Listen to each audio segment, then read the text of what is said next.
City India news Telugu, ఇది చీకటి వెలుగు. ప్రాంతంలో ఒక దురదృష్టకరమైన సంఘటన జరిగింది.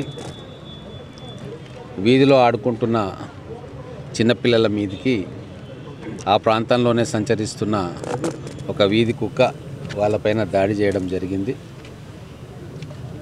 అక్కడ ఆడుకుంటున్న పిల్లలు, ఆ గల్లీలో ఆడుకుంటున్న పిల్లలు దాదాపుగా 25 మందిని ఆ కుక్క వరుసగా కరుచుకుంటూ పోవడం, కొంతమందికి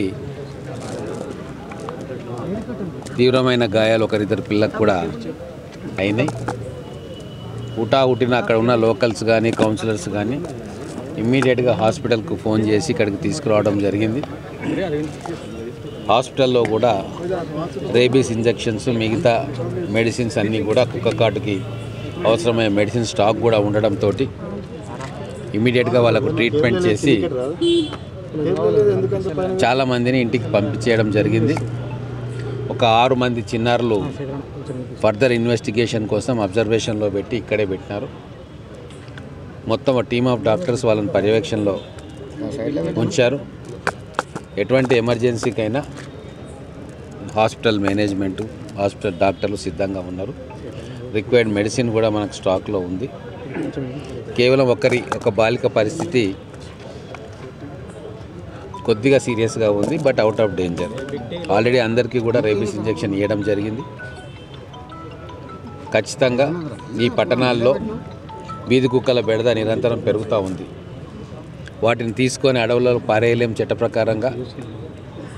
గతంలో కుక్కలన్నింటినీ తీసుకెళ్ళి ఎక్కడనో దూరంగా లేదు వాళ్ళకి ఇంజెక్షన్ ఇచ్చి చంపడము జరుగుతుండేది.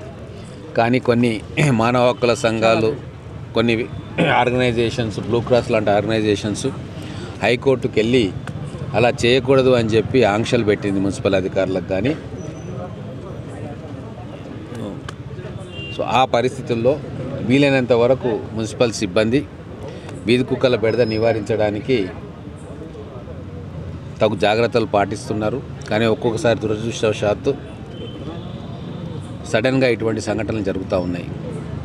అక్కడ కూడా ఆ కుక్క తమ పిల్లల్ని ఒక దగ్గర పెట్టుకుంది.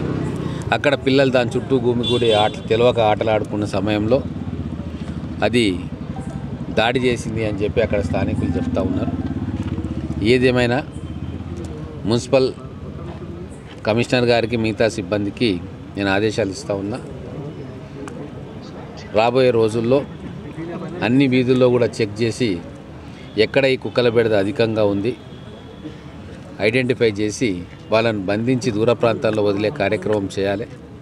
లేకుంటే ఇటువంటి ఘటనలు మళ్ళీ పునరావృతం అయ్యే అవకాశం ఉంటుంది. కాబట్టి వాళ్ళు సీరియస్గా రేపటి నుంచి ఆ పనిలో ఉండాలని చెప్పి నేను ఆదేశాలు ఇవ్వడం జరిగింది. మన మున్సిపల్ చైర్మన్ గారు, కౌన్సిలర్స్ కూడా ఉన్నారు. వాళ్ళు కూడా ఒకసారి గ్రౌండ్ విజిట్ చేసి రేపటి నుంచి ఏ ప్రాంతాల్లో ఈ కుక్కల బెడద ఎక్కువగా ఉందో సంబంధిత అధికారుల దృష్టికి తీసుకొస్తే దాన్ని కట్టడి చేసే ప్రయత్నం ఖచ్చితంగా మున్సిపాలిటీ చేస్తుంది. కాబట్టి అధికారులు కూడా తగు జాగ్రత్తలు తీసుకోవాలి. ఇక్కడి నుంచి హాస్పిటల్ సిబ్బందికి ఇన్స్ట్రక్షన్స్ కూడా ఇచ్చినాం. ఎటువంటి ఎమర్జెన్సీ అయినా కూడా వాటిని ఎదుర్కొనేందుకు సమాయత్తంగా ఉండాలి. మెడిసిన్స్ రాబోయే రోజుల్లో కూడా స్టాక్లో పెట్టుకోవాలి. ఎందుకంటే రేబీస్ ఇంజెక్షన్ ఒక ఇంజెక్షన్తో కాదు, నిరంతరం ఇస్తుండాలి కోర్స్ ప్రకారంగా. కాబట్టి అవన్నీ కూడా తెప్పించుకోమని చెప్పినాం. నేను అధికారులతో మాట్లాడుతూ ఉన్నా. ఇప్పుడు పరిస్థితి అదుపులోనే ఉంది. కేవలం ఒక బాలిక పరిస్థితి అవుట్ ఆఫ్ డేంజరే ఉంది. కాకపోతే కొద్దిగా గాయాలు, డీప్ వౌండ్స్ అయినాయి కాబట్టి నిరంతరం పర్యవేక్షణలో డాక్టర్లు ఉంచుకుంటూ ఉన్నారు. మిగతా వాళ్ళందరినీ కూడా ఇంజెక్షన్ ఇచ్చి మెడికేషన్ చేసి వాళ్ళ పేరెంట్స్ వెంబడి వాళ్ళ ఇంటికి పంపినాం. మేము కూడా ఈ 2-3 రోజులు మానిటర్ చేస్తాం. ఆ పిల్లలకి ఏం కాకుండా అన్ని రకాల ఫెసిలిటీసు, అన్ని రకాల వసతులు, అన్ని రకాల సపోర్టు మా మున్సిపాలిటీ తరఫున కానీ, మేము కానీ, జిల్లా యంత్రాంగం తరఫున కానీ ఖచ్చితంగా చేస్తాం.